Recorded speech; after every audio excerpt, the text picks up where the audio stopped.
Alors,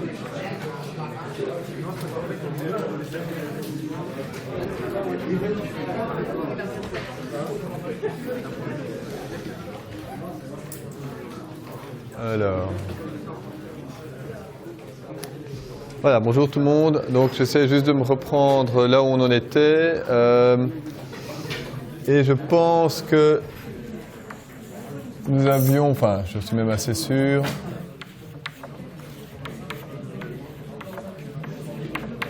Voilà, nous étions donc en train de parler des nombres complexes. Je vous rappelle qu'il y a deux grandes familles de représentation pour les nombres complexes. La première grande famille concerne les coordonnées cartésiennes et l'autre les coordonnées polaires. C'est bon. Et donc dans les cartésiennes, il y a la forme algébrique qui est la principale qu'on utilise, et dans les coordonnées polaires, il y en avait plusieurs.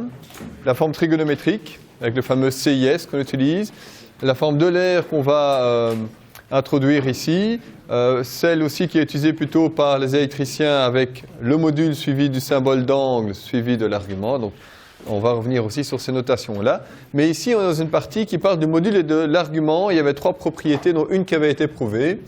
La première étant que z multiplié par son conjugué vous donne le module au carré. Alors, j'avais pris, je pense, j'avais terminé d'ailleurs par là, donner cette démonstration en disant que le principe pour les autres va être assez similaire. C'est une démonstration qui demande d'expliciter, donc de montrer ce qu'il y a derrière le z, et donc de choisir la bonne forme pour le représenter.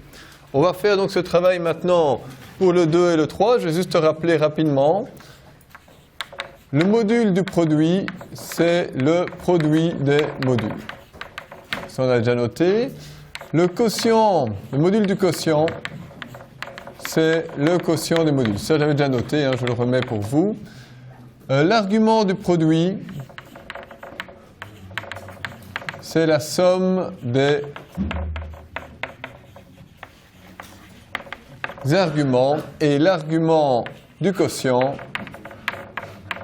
c'est la différence des arguments. Ok, je vais juste fermer la porte.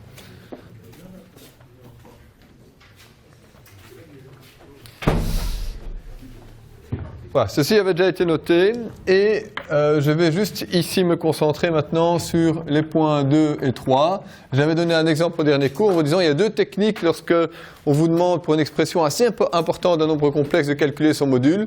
Soit vous simplifiez tout ce qu'il y a à simplifier avant de demander quel est le module, mais ça prend du temps inutilement. Et je vous avais montré, c'était tout à fait à droite ici, je me souviens, qu'il valait mieux appliquer ces propriétés, distribuer le module pour gagner du temps. Même chose pour l'argument. Alors d'où viennent ces propriétés? Eh bien, on va se poser la question maintenant de la démonstration. Et la démonstration que je vous propose ici, c'est celle pour les propriétés 2 et 3.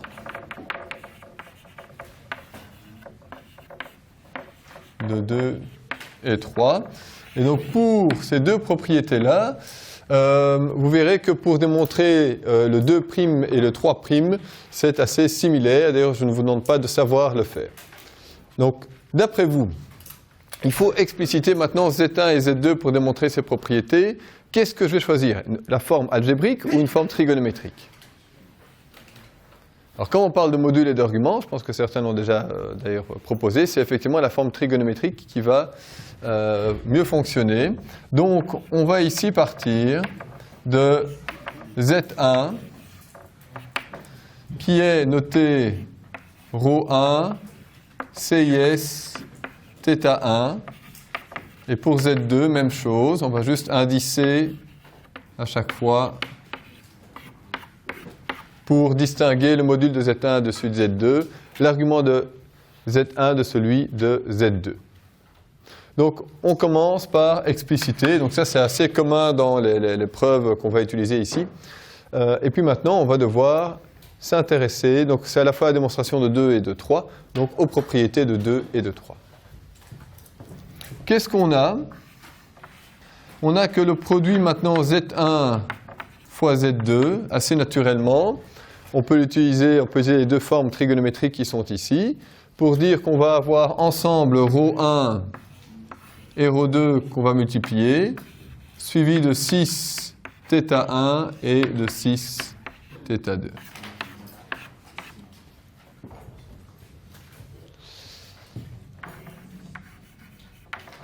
Avec, pour la partie ici qui va nous intéresser,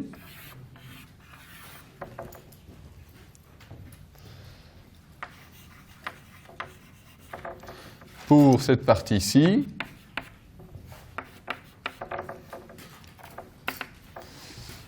en plus développé, cosinus θ1 plus i sinus θ1, tout ça fois la même chose avec θ2.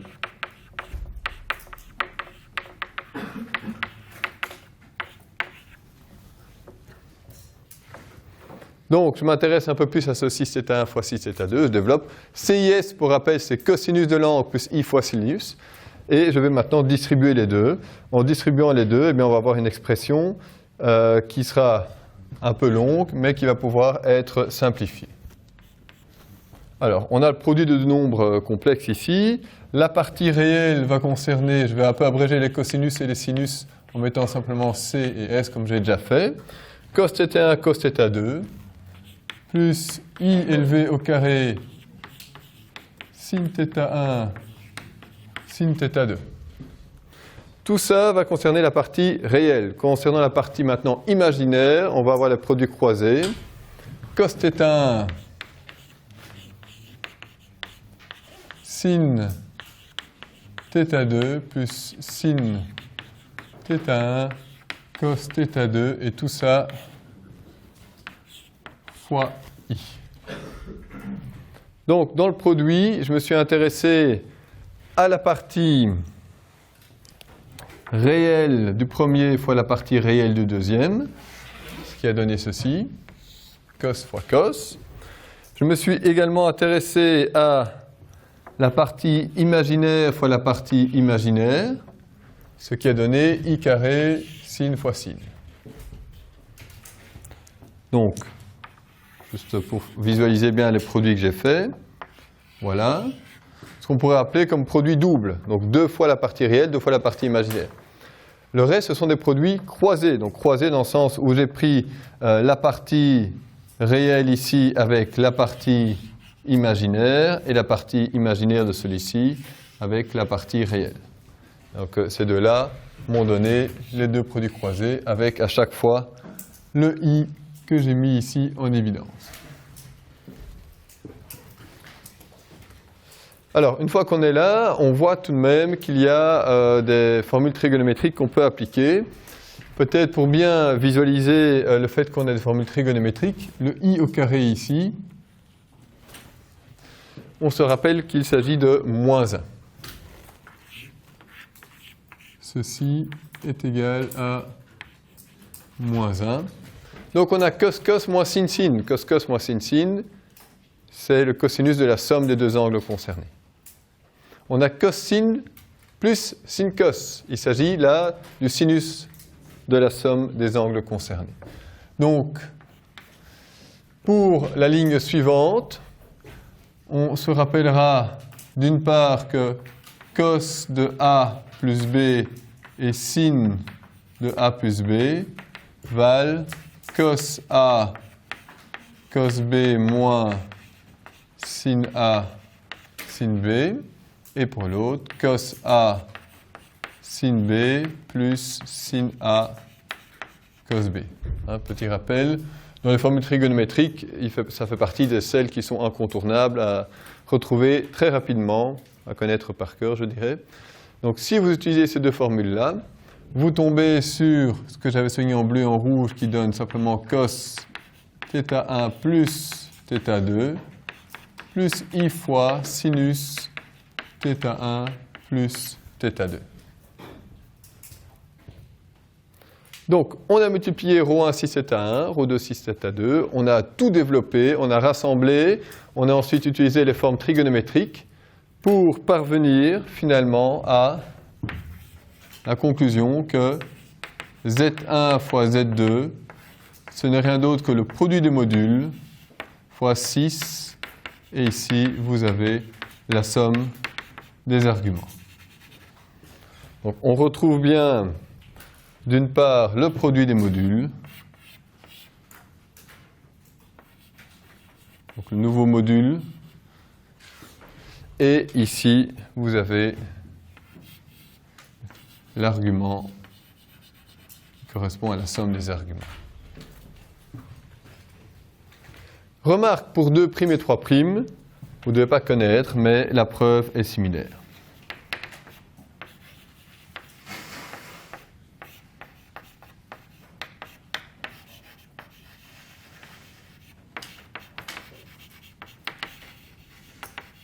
Preuve similaire. Est-ce qu'il y a une question sur cette démonstration? On va pouvoir enchaîner avec ça sur la formule de Moivre, qui repose sur les mêmes principes. Mais ce que vous avez ici, c'est quelque chose d'extrêmement classique lorsqu'on s'intéresse à la représentation polaire, et donc à un de ses avantages qui est que ses propriétés sont applicables. Oui? Pour expliquer la démonstration, vous pouvez aussi partir sur l'écriture des païennes. Sur l'écriture? Des païennes. Oui, avec la forme de l'air. Alors disons que la forme de l'air est plutôt... un des arguments d'utilisation de la forme de l'air repose plutôt là-dessus. Donc ça, c'est un autre élément qu'on peut mettre ici. Retour sur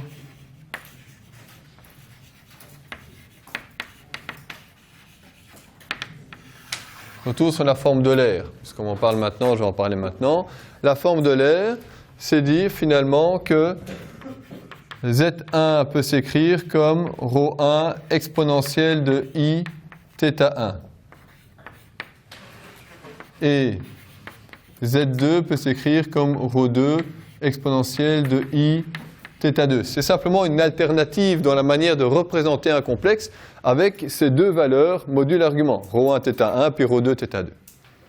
En quoi ici eh bien, la forme de l'air a un intérêt? C'est que si je vous avais posé la question, avant d'avoir vu les nombres complexes, de me multiplier Z1 et Z2, qu'est-ce que vous auriez fait? Donc, la forme de l'air, il s'agit bien sûr de ce ρ1 θ1, ρ2 θ2 que vous voyez ici. Je vous aurais simplement donné ça, je vous aurais dit ρ1 θ1, ρ2 θ2 sont des paramètres, I aussi, multipliez les deux ensemble. Eh bien, sans avoir jamais vu les complexes, vous auriez naturellement fait ρ1 fois ρ2. Et lorsqu'on a la même base, ici la base en particulier c'est E, on somme les arguments de l'exponentielle, donc I θ1 plus I θ2. Autrement dit, si on met le I en évidence, I θ1 plus θ2.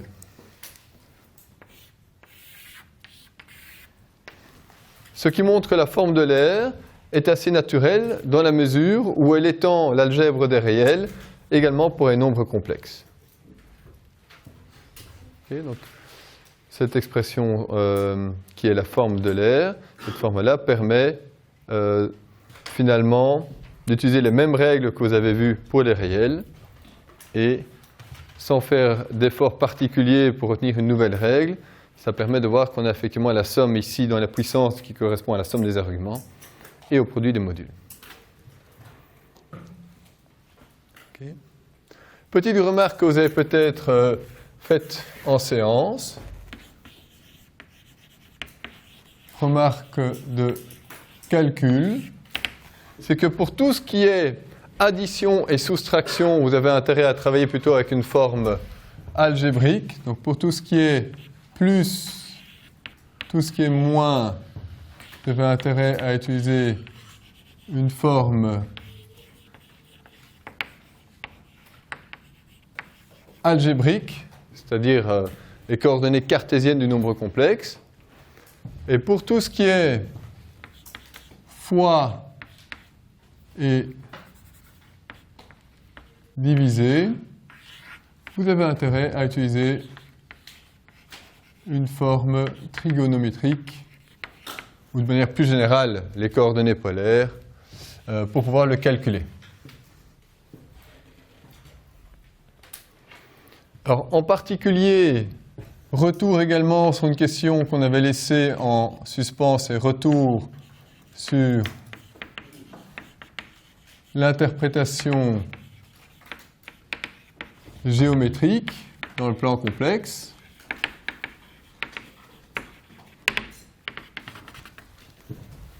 Donc, premier retour ici, quand j'avais parlé de la forme de l'air. Un autre point retour sur l'interprétation géométrique. J'avais donné pour la somme la différence et j'avais dit que pour le produit et la division, on attendrait. Eh bien, on arrive au moment où la question peut être répondue.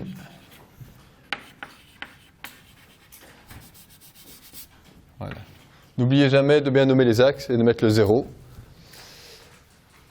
Ceci, bien sûr, c'est le plan complexe. Bon, je ne le mets pas toujours, mais ici, je vais le mettre. Plan complexe, plan C. Tout point ou tout vecteur représente un nombre complexe. Et tout nombre complexe peut être représenté par un point de ce plan-là. Alors, je vais prendre Z1 et Z2 au hasard. Z1 et ici Z2. Z1 et Z2, évidemment. Voilà. Et je vais essayer de construire géométriquement le produit de Z1 avec Z2. Ce qui va se passer, c'est que vous allez considérer θ1 qui est ici, qui est l'argument de Z1. Et c'est cet angle-là qu'on va reporter à partir de Z2 pour construire le nouveau vecteur. Pourquoi ? Parce que le produit de Z1 et Z2, c'est la somme de θ1 avec θ2. Je peux mettre aussi θ2 ici.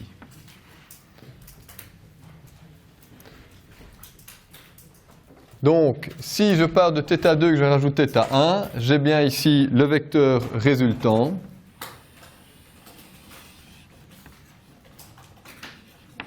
Z3 qui est égal à Z1 fois Z2. Qu'est-ce qu'on peut dire en français? Que Z3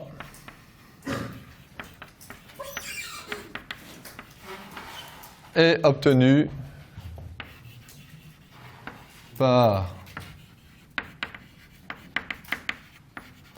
une rotation de θ1 à partir de Z2. Mais ce n'est pas tout. Je vous pose la question, elle est peut-être un peu plus subtile. Z3, d'après vous, est-ce que c'est toujours le cas qu'il devrait être plus grand? Comprenez que le module de Z3 est plus grand que le module de Z2 et le module de Z1, ou non, pas toujours. Qu'est-ce qui permettrait de justement répondre à la question, est-ce que la longueur de Z3 est plus grand que Z1 et Z2?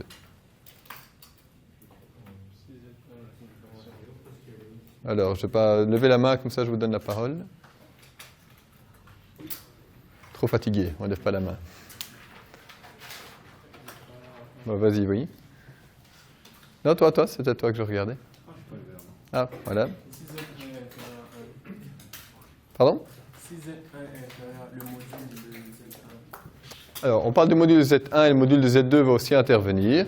Donc, puisque le module de Z3, c'est le produit des modules. Alors, si vous voulez avoir un Z3 qui est plus grand que Z1 et Z2, la condition, si on veut que ce soit plus grand que les deux, c'est que le module de Z1 et le module de Z2 soient plus grands égal à 1. Okay. Donc, juste rajouter ceci. Donc, dans ce qu'on a ici, ρ3 est certainement plus grand égal que ρ1 et ρ3 est plus grand égal que ρ2, car on suppose que ρ1 et ρ2 sont tous les deux des modules au moins égal à 1. Si vous multipliez deux nombres qui sont au-delà de 1, ça va donner un résultat plus grand que ces deux nombres. Okay. Donc, dans mon dessin, vous avez ici un vecteur résultant qui est plus grand que Z1 et Z2 parce que j'ai fait une hypothèse. Ici, j'ai supposé que les deux modules sont au moins égaux à 1. Si jamais ils étaient tous les deux plus petits que 1, en fait Z3 serait plus petit, et ainsi de suite. Donc retenez que quand on fait le produit, en fait, on applique une rotation, et alors on va avoir un vecteur résultant plus grand ou plus petit, ça va dépendre des modules. Pour la division, c'est le même principe, sauf qu'on va faire moins, et donc la rotation va s'appliquer dans l'autre sens. Pour la division, même principe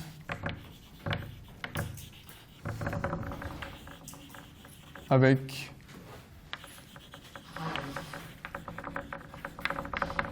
une rotation de moins θ1.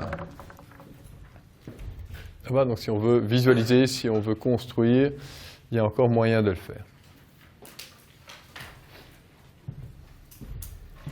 Et alors, en particulier,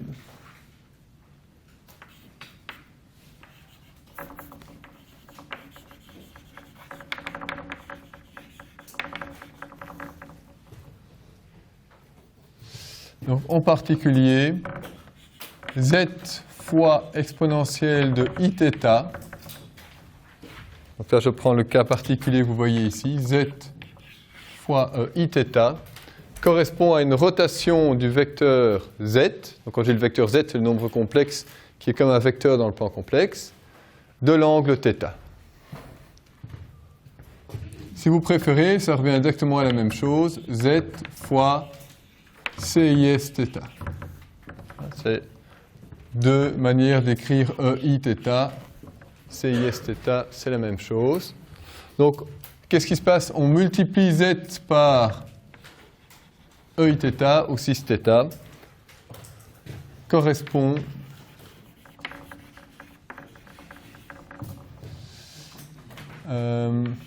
à appliquer une rotation de θ au nombre z. C'est pour ça que les nombres complexes ont une utilité dans toutes ces transformations du plan, parce qu'il y a un lien entre opération plus ou moins fois divisée et translation, dilatation, contraction, rotation. C'est une manière donc d'écrire ces transformations du plan. Okay. Donc ici, petite note sur ce qu'on peut encore interpréter. Dans le cas, le nombre complexe est simplement un nombre complexe de module 1. En fait, ici, ce que vous avez,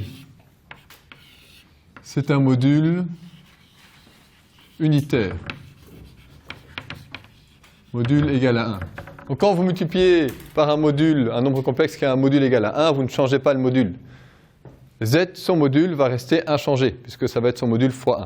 Donc vous ne touchez pas au module, vous touchez uniquement en fait, à l'argument, vous ajoutez en fait θ quand vous faites fois 6θ. Vous faites une rotation en plus. OK.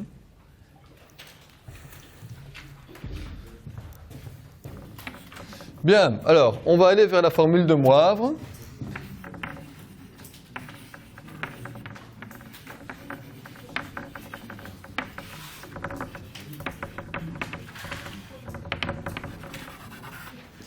Vers la formule de Moivre, qui est une formule qui permet justement de parler de la puissance énième d'un nombre complexe. Alors celle-là, on ne va pas la démontrer, mais on peut tout de suite dire que par la propriété 2 et 3, on n'a que z au carré. Donc z au carré, c'est bien sûr z fois z, égale le module au carré, et ici, 2 fois l'argument de z. J'ai simplement appliqué la règle. Donc z fois z, c'est la règle de produit. J'ai ρ fois ρ, c'est 2 fois le même module. θ plus θ, c'est 2 fois le même argument. Et de manière assez naturelle, si maintenant je m'intéresse à z au cube, c'est la même chose que z fois z carré. Z carré, on vient de voir que c'est obtenu par ce qu'il y a au-dessus. Donc je vais encore multiplier le module, ça va vous donner ρ au cube. Et je vais ajouter à 2 θ encore θ, ça vous fait 6, 3 θ. Alors, on comprend tout doucement peut-être la suite logique de tout ça. Oui, il y a une question. C'est vers la formule de Moivre. De Moivre. Oui, M-O-I-V-R-E. Formule de Moivre. Ok, donc si on continue selon cette logique-là, on tombe sur la formule suivante qui vous dit qu'un nombre complexe élevé à la puissance n est égal à, vous prenez le module de ce nombre et vous l'élevez à la puissance n, vous prenez l'argument et vous le multipliez par n. Donc la formule de Moivre, elle est valable pour tous des n qui sont entiers et qui apparaissent différemment selon le module ou l'argument. C'est l'exposant du module, mais c'est le facteur de l'argument. Donc on multiplie. Donc formule de Moivre qu'on retrouve ici, qu'on ne va pas démontrer, j'ai juste montré que c'était logique avec ce qu'on avait vu. Elle est valable pour tous des n qui sont entiers, mais elle est même valable, enfin des naturels, mais également des entiers. Donc ceci est valable pour n qui appartient à z, z bar, qui est donc 0, 1, 2, 3, 4, 5, etc., mais aussi moins 1, moins 2, moins 3, moins 4, et tous les autres. Ça veut dire que z exposant moins 1, l'inverse de z peut être calculé facilement avec cette formule également. Et on va montrer quelques exemples pour cette formule de Moivre. Est-ce qu'il y a des questions là-dessus? Oui. Après, en particulier, marqué Z fois E I θ. Qu'est-ce que j'ai mis? Correspond... Ah oui, en particulier, z fois e i θ. C'est ça que j'ai écrit. C'était ça la question, oui? Exponentielle de e i θ. Et là-bas, il y avait aussi une main levée. C'est bon, oui? D'autres questions?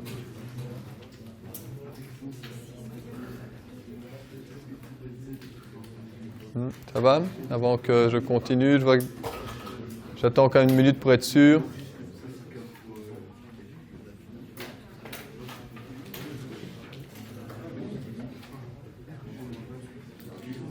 Ça va, c'est clair pour tout le monde?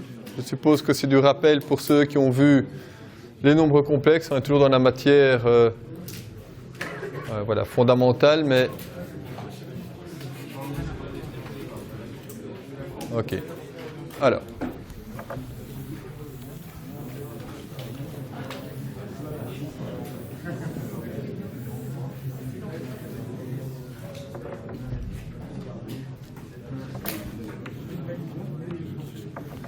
Allez, on va calculer 1 moins i exposant 2.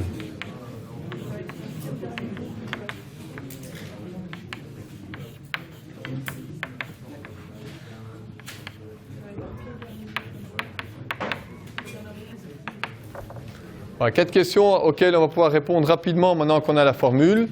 Alors, c'est vrai que tant que la puissance là n'est pas trop élevée, on peut se débrouiller en restant sous une forme algébrique. 1 moins i au carré, et vous avez raison, je peux encore dire que c'est 1 moins 2 fois i plus i au carré, et ça vous donne donc 1 moins 1, ça fait 0, ça fait moins 2i. Okay. Et d'ailleurs, une fois que j'ai calculé moins 2i, je peux multiplier moins 2i par 1 moins i et avoir les autres. Donc ça, c'est sans utiliser la formule de Moivre. Alors la formule de Moivre, on va peut-être juste mettre ici f dm pour formule de Moivre. Et donc on va l'utiliser pour celui-là par exemple. Ah oui, avant d'utiliser la formule de Moivre, qu'est-ce qu'il faut? Il faut la forme trigonométrique. 1 moins i, son module c'est racine de 2. Son argument c'est...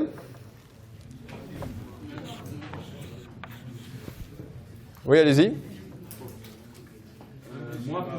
Voilà, moins pi sur 4. Bien, donc 1 moins i. Donc essayez à chaque fois de représenter dans le plan complexe où se situe le nombre.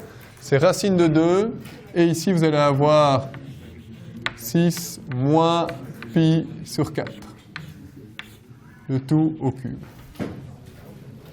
Alors, si on applique maintenant à la formule de Moivre,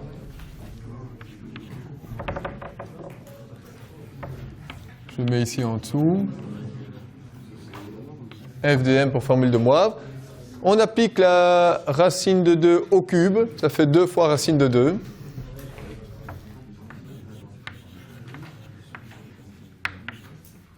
Et on multiplie par 3 moins pi quart, ça fait moins 3 pi quart. On est encore dans l'intervalle qui est l'intervalle pour les arguments principaux, donc moins 3 pi sur 4.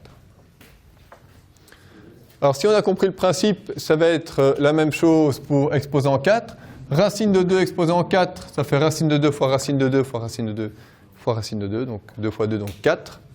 Donc ici vous allez avoir 4. Et on multiplie par 4 moins pi quart, ça fait moins pi. Moins pi 4 fois 4, moins pi.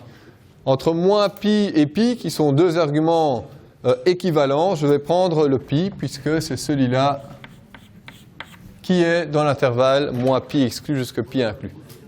Vous pouvez, si vous voulez, écrire, puisque 6 pi c'est rien d'autre que moins 1, écrire moins 4. Alors, exposant 8 maintenant, vous allez avoir racine de 2 exposant 8, qui est 2 exposant 4. Donc 2, 4, 8, 16. 6 de 2 pi. Mais 6 de pi, ce n'est rien d'autre que 1, donc ça vaut 16. Voilà quelques exemples où, lorsqu'on a bien la formule de Moivre en poche, eh bien, on peut prendre des raccourcis une fois de plus.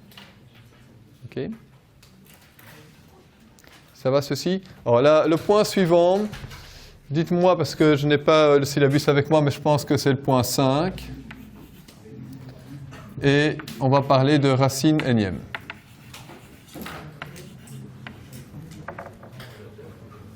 C'est bien 5?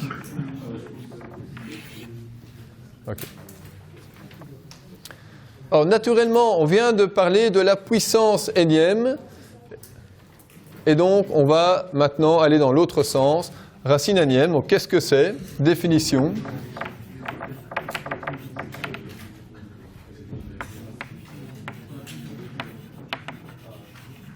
Les racines énièmes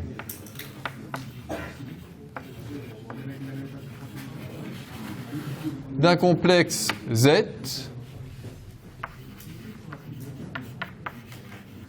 sont les complexes U tels que U exposant N égale Z. U exposant N égale Z. Donc voilà, pour les racines énièmes, il faut satisfaire ceci. Je pense que, si pas tout le monde d'ailleurs a déjà eu la séance, qui a déjà eu la séance qui a utilisé ça, hein, vous étiez un peu à l'avant je pense, pas tout le monde apparemment. Et donc certains ont déjà fait les calculs, donc ce que je vais raconter ici, ils l'ont déjà appliqué. Donc on cherche maintenant les U tels que la puissance énième donne Z. Donc ça c'est la définition. Comment on va pouvoir y répondre? En fait, on va travailler avec la formule de Moivre pour y répondre.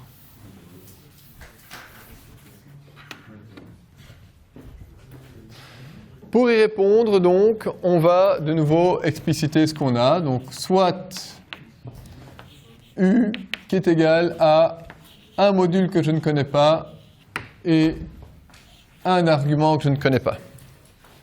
Donc, le alpha qui est ici, c'est son module. Ceci, c'est son argument. Et les deux sont nos inconnus.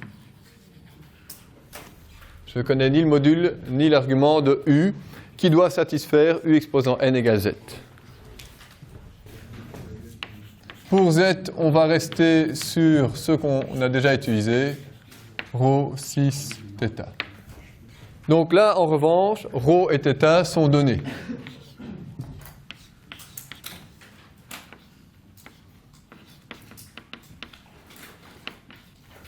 On connaît, Z est donné. Quelles sont les racines troisièmes de 1 plus I, par exemple?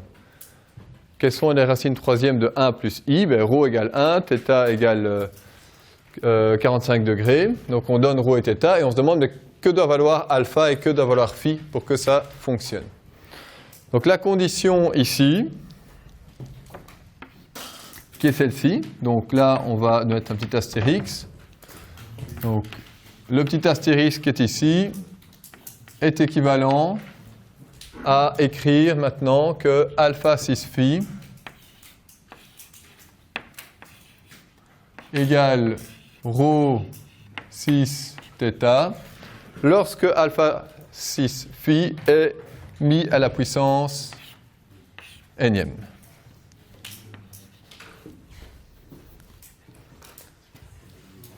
Alors par la formule de Moivre, ce que je viens d'écrire ici est encore équivalent. J'utilise ici la formule de Moivre pour dire maintenant que le exposant n peut être distribué sur le n et peut multiplier le phi qui est ici.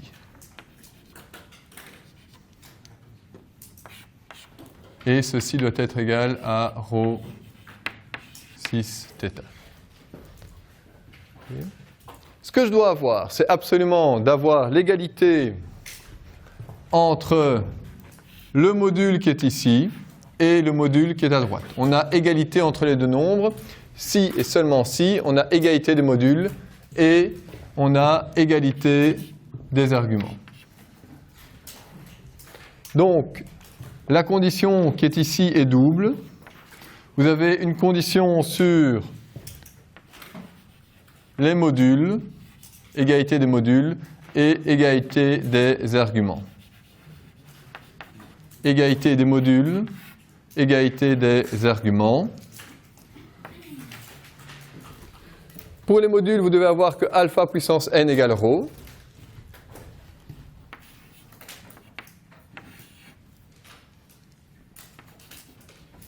Et pour les arguments, que n phi égale θ.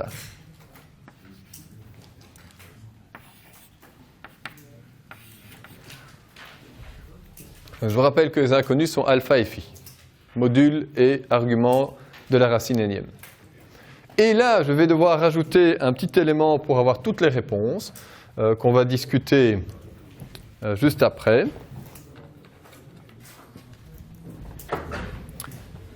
Θ est l'argument de z, mais vous savez que si je rajoute des tours complets, donc plus 2 fois kpi, donc 2pi c'est un tour complet, si k est un entier, en fait, on a ici des arguments équivalents.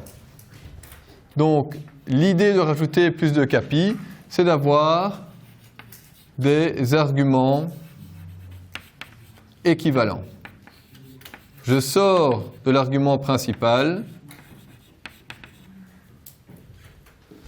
mais ça va me permettre de trouver d'autres solutions.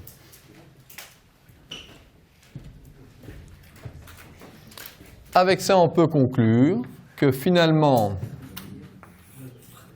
le alpha n'est rien d'autre que le module pris avec la racine énième.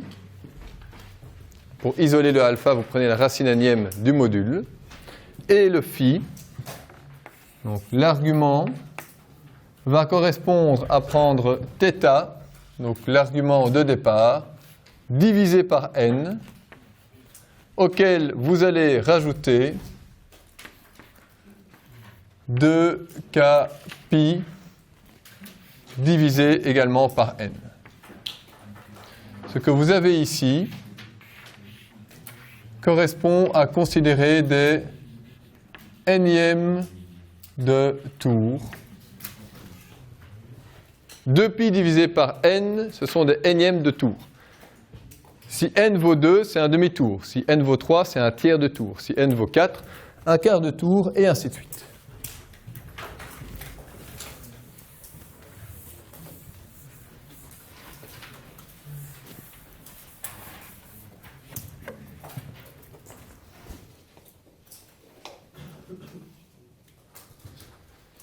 OK. Alors, le cas en question, je n'avais pas précisé encore ici, je le mets. avec K qui appartient à cet ensemble-là, et on discutera de ceci plus tard, juste après un exemple. Tout d'abord, sur ce que j'ai développé ici, est-ce qu'il y a une question? Donc, sur le principe d'utiliser l'égalité, il faut que mon nombre alpha 6 phi puissance n égale rho 6 θ, ce qui implique, après utilisation de la formule de Moivre, que forcément le module que je cherche n'est rien d'autre que la racine énième du module, l'angle que je cherche n'est rien d'autre que l'angle de départ divisé par n, plus des histoires que je vais expliquer. Finalement, c'est assez logique. La formule de Moivre, qu'est-ce qu'elle fait? Elle prend le module exposant n, pour la racine, c'est le module racine énième. Pour l'exposant, c'est θ fois n, ici on divise par n. Donc on est toujours avec une certaine logique par rapport à ce qui a été fait jusqu'ici. La petite nouveauté étant ceci. Alors prenons un exemple.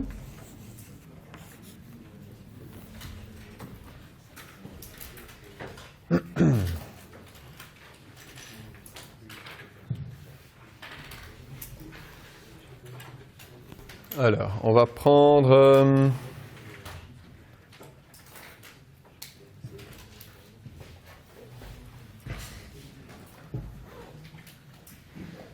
allez, racine de 3 plus i. Donc on va chercher ici les racines troisièmes de racine de 3 plus i.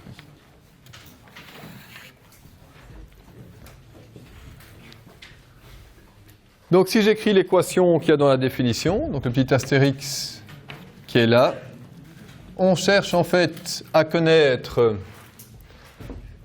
u tel que u exposant 3 va vous donner racine de 3 plus i. Okay. Première chose à faire, c'est travailler avec ρ et θ, donc travailler sous forme ici trigonométrique. Alors racine de 3 plus i, j'ai choisi ça parce que le module vaut gentiment 1. Et que vaut l'argument?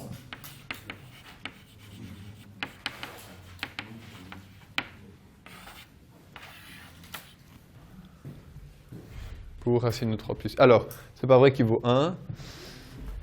Il vaut 2.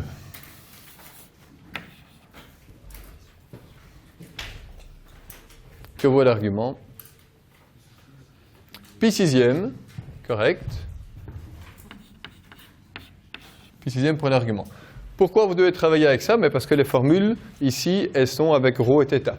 Donc, dans ce que j'ai noté, le 2 ici, c'est bien sûr le module, l'argument, et c'est là-dessus qu'on va travailler pour maintenant connaître les racines cubiques.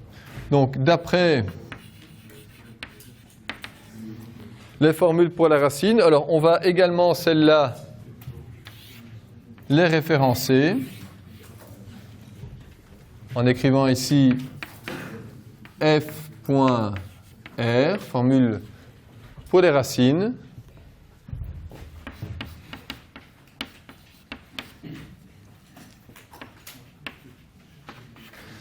Qu'est-ce qu'on peut dire? Eh bien, on peut dire que le alpha et le phi sont égales à 2, je prends la racine cubique de 2, et pour phi, c'est pi sixième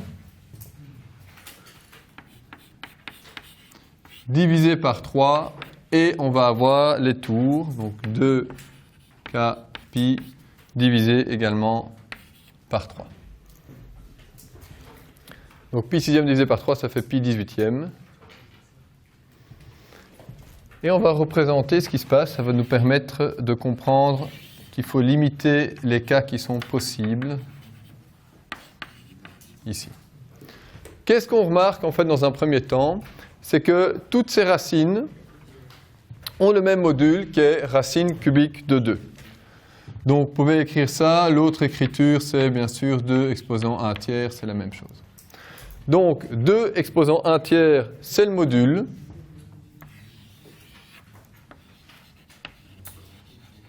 Et c'est toujours le même module. Ce qui va changer pour décrire toutes les racines cubiques, c'est l'angle phi. Donc je peux ici tracer un cercle dont le rayon est précisément égal à 2 exposant 1 tiers, ou ici même chose, 2 exposant 1 tiers. Je rappelle que tous les nombres complexes sur ce cercle sont de module 2 exposant 1 tiers. Mais parmi tous ces nombres complexes, je dois identifier ceux maintenant qui ont un angle, un argument qui est donné par pi 18e plus des tiers de tour. Alors pi 18e, il faut découper en 9 le quart ici. Donc à peu près 1, 2, 3, 4, 5, 6, 7, 8, 9. Voilà. Donc c'est assez proche de l'axe réel. Donc voilà ici le premier point. Ce point-là correspond en fait à la situation où k est égal à 0. Si vous remplacez, peut-être le laisser en vert d'ailleurs, si vous remplacez k par 0, vous tombez là-dessus. Puisque ce terme-là s'en va, vous avez pi sur 18. Donc pour k égale 0, vous avez ce point-là qui correspond à 2 exposant 1 tiers, 6 de pi sur 18. C'est une des racines cubiques. Si ce nombre complexe, vous le prenez à la puissance 3e, vous tombez bien sur 2 fois 6 pi 6e, autrement dit sur racine de 3 plus i. Pour faire le test, ceci exposant 3 fonctionne, mais il n'est pas le seul à fonctionner. Il y en a d'autres qui fonctionnent. Alors, si vous prenez k égale 1, k égale 1, vous allez rajouter 2 pi tiers, donc 120 degrés, donc un tiers de tour. Alors, un tiers de tour, vous allez tomber à peu près ici, et encore un tiers de tour, et vous allez tomber ici.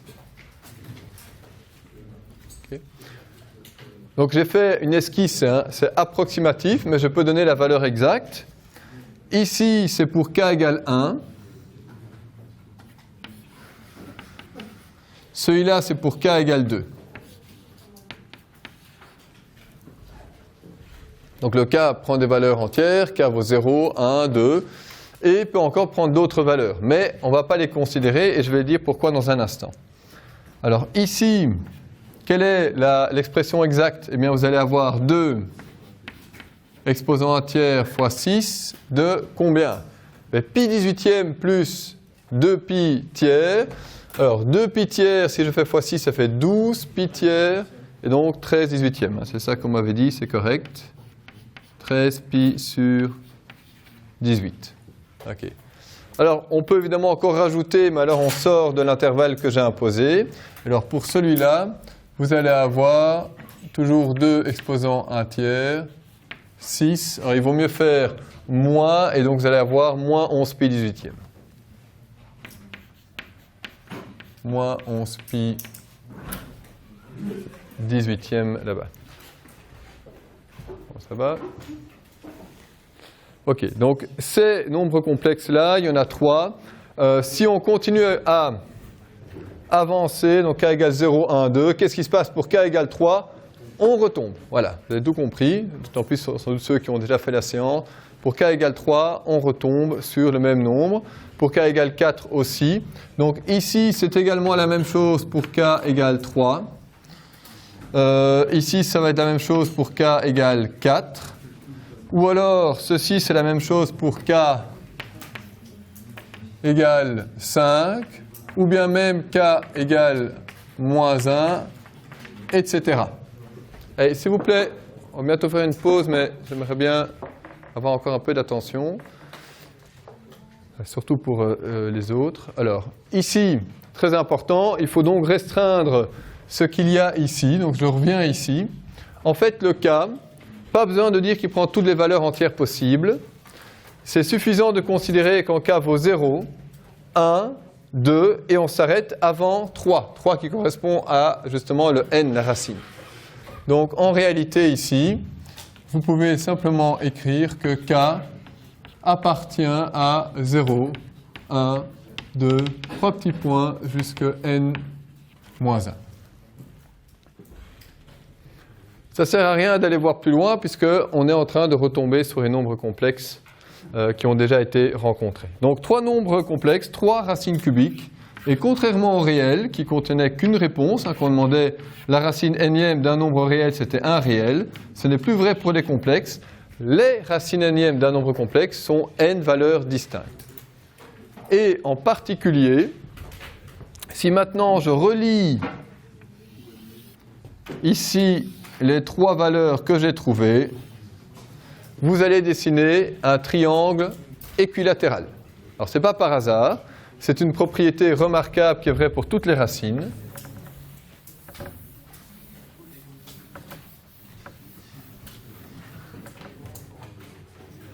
Donc propriété de symétrie pour les racines énièmes.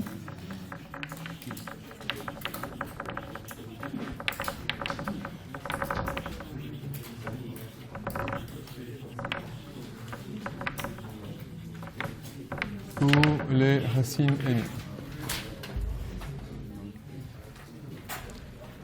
Oui. C'est pour faire référence à la formule de la racine. Donc ici, FR, c'est pour celui-là. C'est 2 formules qui sont. Allez, propriété de symétrie plus générale que celle-ci, c'est que pour les racines énièmes, si vous aviez les racines carrées, on va d'abord faire un petit dessin pour n égale 2, n égale 3, n égale 4. Cette propriété-là, traduite pour n égale 2, qu'est-ce que ça veut dire? Vous allez avoir 2 points qui sont exactement opposés l'un de l'autre. Donc, rapidement ici, allez, s'il vous plaît, une fois de plus, quand ceci est terminé. Alors, je sais que c'est une longue journée, on arrive à la fin, mais ça ne va pas être plus facile si on a du bruit en même temps. Alors, ici, je vais avoir le module qui sera le même. Donc on est sur le cercle. Évidemment que je ne sais pas où va être une des 2 racines, mais une fois que vous en avez une, vous avez forcément l'autre qui est exactement de l'autre côté. Donc les racines carrées se présentent sur un cercle centré, dont le rayon égale le module d'une des 2 racines, et puis vous trouvez l'autre parce qu'elle est exactement opposée. Pour n égale 3, mais même principe.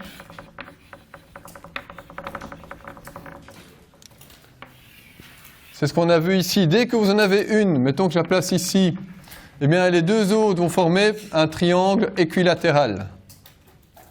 Autrement dit, pour passer de l'une à l'autre, vous allez avoir la même ouverture. Et vous aurez compris que pour n égale 4, eh bien c'est le carré qui va apparaître. Donc toujours, les 4 racines quatrièmes sont à équidistance, donc sur le cercle. Dès que vous avez trouvé une des racines, vous allez forcément avoir les autres. Si vous les reliez, vous allez avoir un polygone régulier qui s'avère être le carré pour 4. Le pentagone pour 5, l'hexagone pour 6, etc., etc., etc. On parle aussi de la roue de vélo, parce que pour n très grand, au fond, pour n très grand, vous aurez toujours cette propriété d'avoir toutes les racines à équidistance. Mais qu'est-ce qui va se passer?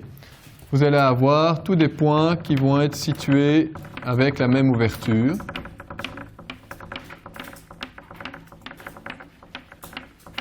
Ça se construit assez facilement avec GeoGebra si vous voulez tester. Et si je relie ces points, bon, bien sûr je peux les relier les uns aux autres et avoir un n-gone régulier, mais si je les relie à partir du centre, on a la roue de bicyclette avec à chaque fois la même ouverture entre chaque rayon.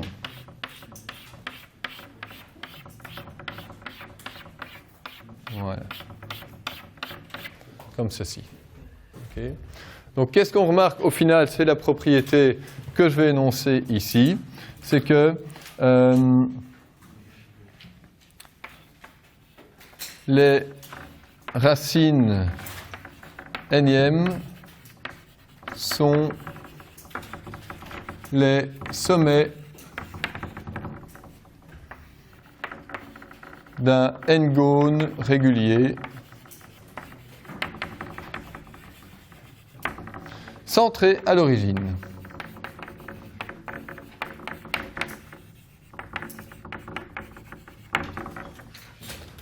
centré à l'origine.